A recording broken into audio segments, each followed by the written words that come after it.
AI, a new technology that's become a lot more noticeable in recent years. It's something that both amazes and terrifies Isaac with all its capabilities is that it can and do and all the jobs it can put at risk. It's definitely a controversial media the tech piece, to put it nicely, but there have been quite a lot of movies that have delved into the concept of AI, and the most recent film to join that trend and was Mercy. See, and going into this film, I wasn't really sure what to expect.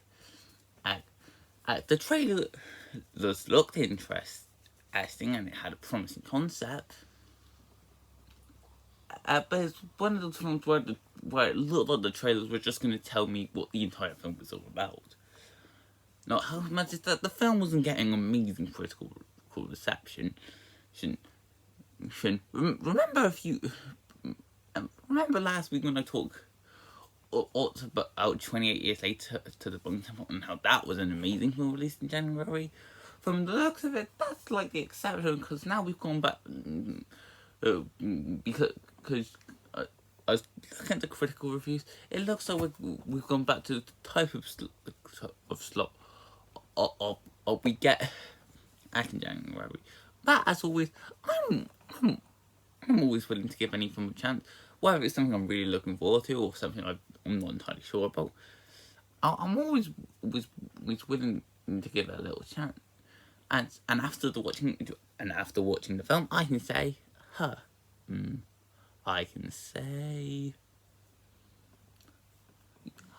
gonna be honest, I have very mixed feelings on this movie. There are a lot of things that this film does that is really good, and I definitely don't think it's as bad as some people are making it out to be. But there are also a lot of things that does hold this movie back.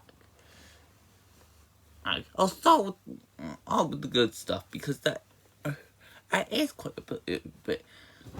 And that being that, out of all the different types of AI technology introduced in films, I think the main Mercy program is the most interesting thing. Basically, it's like an AI courtroom where it's just this one figure who's like every single role in the court, or like the judge, the jury, the prosecutor, to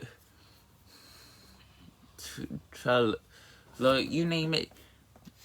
No, she's at.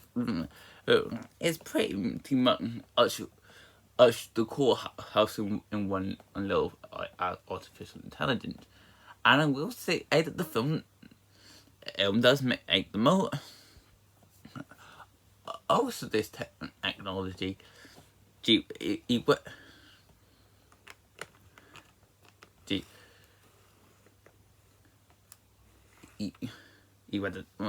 the fan and it's like, if it for 19 minutes to prove if they're innocent, since all they have to face is execution. And I also think now that Rebecca Ferguson as the main AI judge, Alex did a fantastic performance. She was easily the highlight of the feature, and her performance was cold in the best way possible. And it's one that definitely improves upon the film, in which she further examines Chris Reagan's case.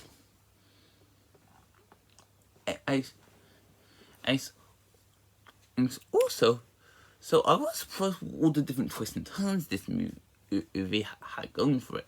It's not as easy to predict.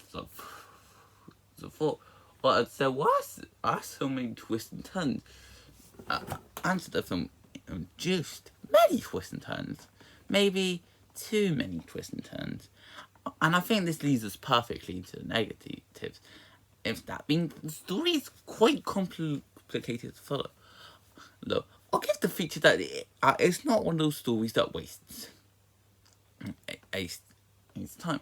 It quickly gets into the situation that Chris Raven finds himself helping him on where he's on trial. I'll have to be accused for killing his wife or killing his wife.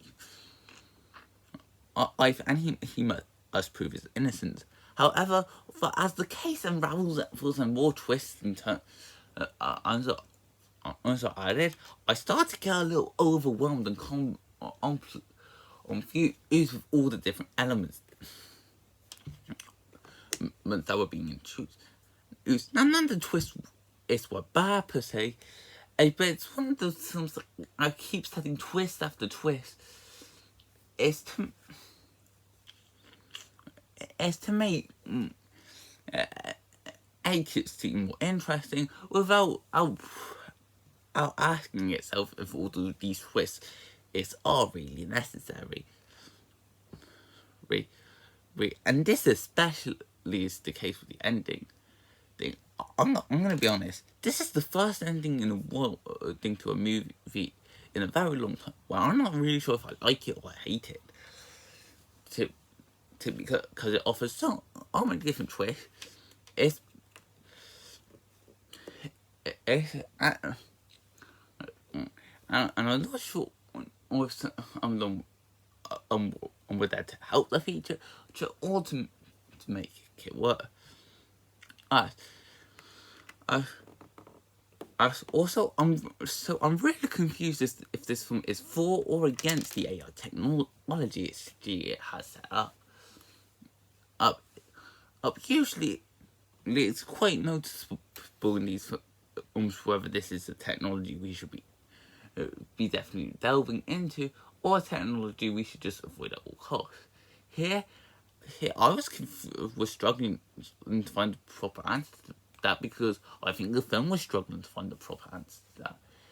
It wasn't entirely sure or of where it was supposed to be going. And the use of the technology just seems so confusing, because as I'm not sure if this is a technology that would be good for the world or bad. And then there is the main one on trial. It's Raven. And I will say, this film really presents his case quite in a complicated way. This is a film that's going through all the different reasons why he could have or why he didn't his wife. I get that it's trying to show that he's not the best person. But this is a type of film in where I would lean way too much on one side. That's hard to believe if he's on the side I just should be trusted thing. And I'll say now that I did easily predict before watching the film that he was probably going to be guilty, but it tries to throw you off too much off guard, where I like, okay, is this guy really as good as he's trying to make himself out to be? I'm not. Also, so Chris Pratt's performance is all over the place. There are times where he can be way too over the top for the scene if he's trying to present, and which makes his moments more crazy than they should be. But then there are also times where he just seems bored, like he doesn't want to be here. Yeah, it's definitely not the best performance, and it's definitely the worst performance from him either. There are other characters in the feature, but they're mainly shown on video calls, or to show they're on Chris's side, either or not. Also, this is one of those films similar to the similar to War of the Worlds from last year, where it's primarily acting on location through video calls and looking at footage through the screen in to tell its actual story. I'll say now that this film definitely has a better point to use that one than War of the World. Also, it's understandable of how and what I they have to do it like this. But it is also something what I can see many people getting bored of the film right away. Once you realise this is how they're going to be portraying the entire film, it's hard to get fully interested. So overall, Almighty is the best example of the ultimate mixed bag. There are some things that the film does really well, like an interesting concept and a fantastic performance by Rebecca Ferguson. But the story gets a bit too complicated to follow. Although most of the characters have little personality to be intrigued, but I can't decide if either if it's for or against its AI technology. I definitely don't think this is a bad film, and this is probably one where I'm gonna need to watch it again at some point, or to get a proper opinion, but for my recommendation, you're in no rush at all if you choose to skip. This one, and this is the film where if you choose to skip it, you won't miss out on anything. I guess on the bright side, it's better than Chris Pratt's last AI-based film with the Electric State. But it's definitely not one of his best films either. And that's why I'm giving the feature a 5.5 out of 10. So I hope you guys enjoyed this video. Comment, like, and subscribe, and I will see you next time. Bye!